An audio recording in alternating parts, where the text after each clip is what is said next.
আসসালামু আলাইকুম রহমতুল্লাহি বারাকাতু। আমি এই মুহূর্তে আছি জাতীয় স্মৃতিসৌধে। এটা হচ্ছে নবীনগর সাভারে।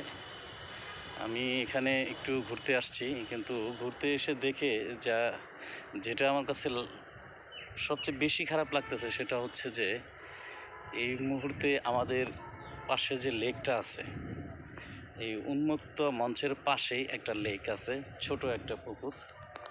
আমি আপনাদের আরেকটু কাছে থেকে দেখাই।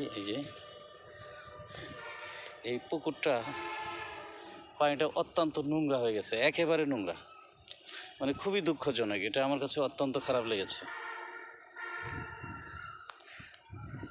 আপনাদের কাছে কেমন লেগেছে সেটা আমি জানি না, কিন্তু আমার কাছে অত্যন্ত খারাপ লেগেছে।